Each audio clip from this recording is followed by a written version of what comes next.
Ireland and Argentina, 53 points to 7 is a bit of a hiding. I actually planned to do this video hours and hours ago, but the neighbours on that side of my place have got a massive back section, and they've not touched it in like 9 months, and for some reason there's a dude with a line trimmer who's been cutting it for about the last, 4 or 5 hours.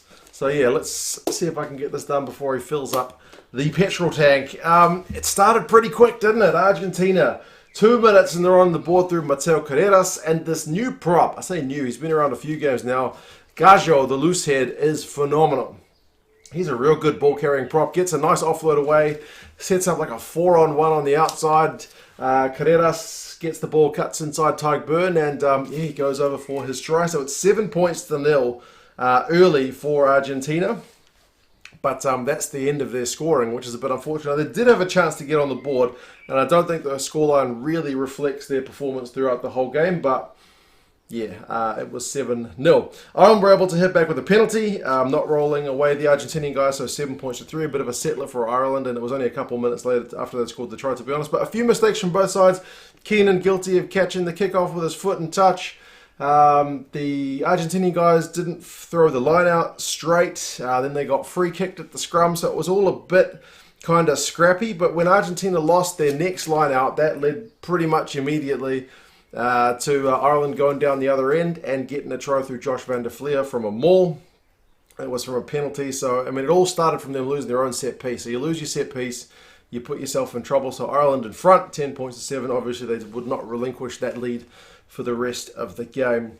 Ireland did go through quite a lot of phases. I thought the Argentinian defence was kind of physical and kind of pleasing on the eye compared to what I'd seen the week before against New Zealand. I thought the Argentinians were actually coping with it for large periods pretty well, although they were conceding a few penalties, and I was a little bit worried that the penalty count would kind of get a bit higher, but then Ireland would maybe let them off the hook with a knock-on. Argentina got a chance to get out of their own half when Ireland conceded a penalty, and then Argentina knocked it again from the line-out. It was quite brutal. Like at key times, Argentina in the first half especially let themselves down. They did get that yellow card warning that I thought was coming on like 22 minutes when they infringed on another Ireland attack. They managed to stop the Irish maul this time, but it was only like a couple of phases later, and Porter went over for the second try of the game, so 17 points to 7. But I thought they kind of did well to avoid the yellow card. Sometimes it's almost better to just concede the try and, avoid the yellow card. So that's kind of what happened here. Argentina, their worst period of the game in terms of missing chances is from 26 minutes. They take a shot at goal. Quinlan does the commentator's curse, says it's an easy kick, and it is a dead easy kick. You or I could probably have kicked that one. Even I can knock him over from a 22, maybe if it's straight out in front, but it wasn't much harder than that. It's a bit of a shank, so they missed that one, and then another one not long later, pretty much straight out in front. But a little bit more distance on that one. But for Boffelli, he should have been kicking those ones. He doesn't. And then they miss a try-scoring chance through Carreras. It's his brother, Santiago, I think it's his brother, who gets the initial kind of line break. And then Mateo is through. He beats Carberry. He's got Porter chasing him down, but I think he does enough to beat Porter. He's looking for an offload maybe at the last second because he sees another Irish defender coming. But I think if he puts the gas down, he probably gets there, but he doesn't. He knocks it on.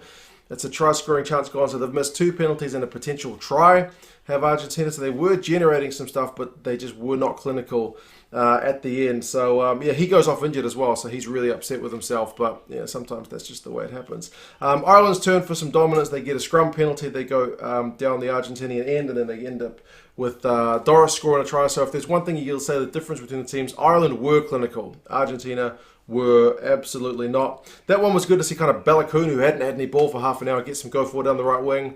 James Lowe had caught a nice high ball, so 24-7, and for them, James Ryan had to go off injured, so both sides kind of suffering a few casualties.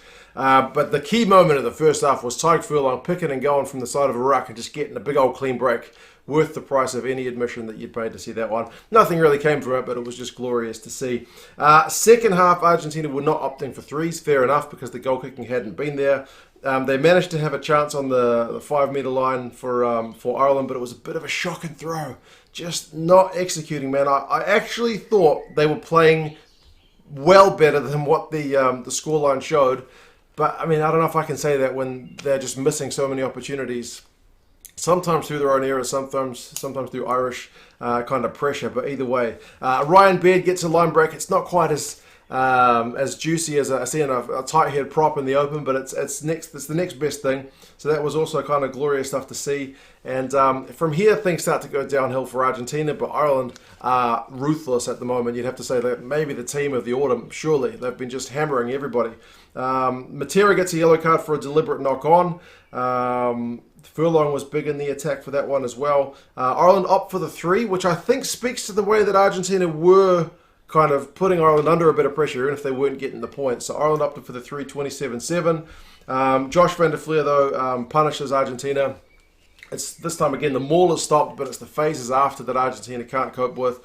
He powers over for his try, so he gets his second, 34-7, 10 points during the yellow card. And then, like, the absolute moment that breaks the game. I mean, Peter Romani gets told off for talking to the ref in a way he didn't like, but it was all from Lavanini. It's a brain explosion, and the guy's discipline in recent years has, honestly, I think it's been better, but then he has these moments where he just loses his mind. He goes in for a clear out on Ken Healy, who's on his knees, not affecting anything, and he just barges into him. It's a kind of shoulder, neck height, and there's just no need for it. Why he apologizes after, to his credit, but he just, like, the red mist just descends over him. I don't know what it does, and that's from there it gets worse. I mean, Issa almost gets yellow carded for a seatbelt tackle, but ref got a hand in his pocket, but the TMO, after a quick conversation, says, nah, it's just a penalty, kind of fortunately. But when I say fortunately, they still get a try through Sheehan after Healy had gone close and been denied. Issa, I think, put in the try saver for that one, but yeah, Sheehan went over from a maul. Healy went over from close range after a bunch of phases, and then Byrne went over in the corner after Casey, who'd come on and kind of added a bit of zip to the game. Byrne went over in the left corner, so yeah, Casey had gone close, so yeah, 53 points to 7.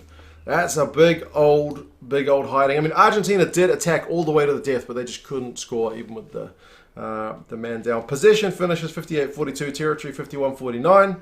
A key stat, man, points per visit to the 22. 5 points per visit for the Irish, 1 point per visit for the Argentinians. So Argentina did have chances, but they just couldn't convert it into points. Clean break 7-3, penalties conceded 13-10 with Argentina conceding 3 more. Run meters 572 to 310. Defenders beaten through 31-18. So most of the stats pretty dominant for Ireland. Argentina make 181 tackles, but Ireland still have to make 150. So like Argentina aren't not in this game despite that kind of scoreline. But I mean, Doris, 5 defenders beaten, 30 odd run meters. Jack van der Fleer, a couple of defenders beaten, a couple of tries, 35 run meters for him.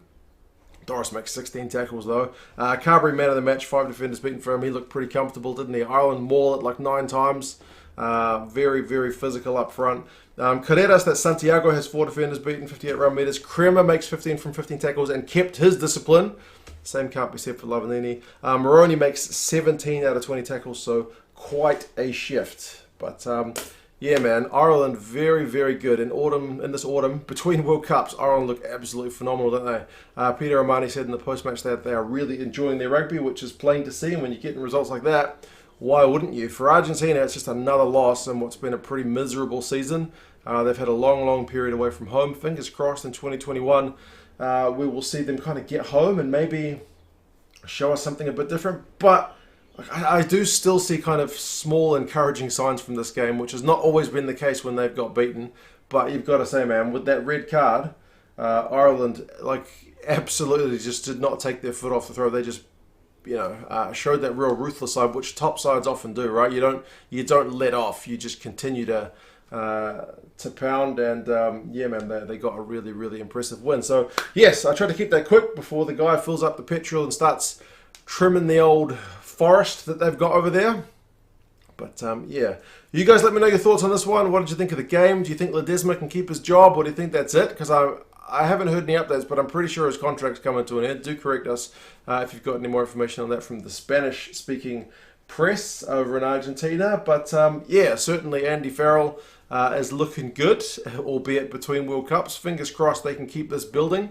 And yeah, it was nice to see some guys like Carberry get some proper minutes. Casey got a bunch of decent minutes. Harry Byrne got some decent minutes. They had to make some late changes, like Byrne ended up having to start when Romani had to start when he was initially named on the bench. So yeah, I think Ireland did pretty well given the the late changes. But yes, you guys have any thoughts? And I will talk to you again soon. See you later.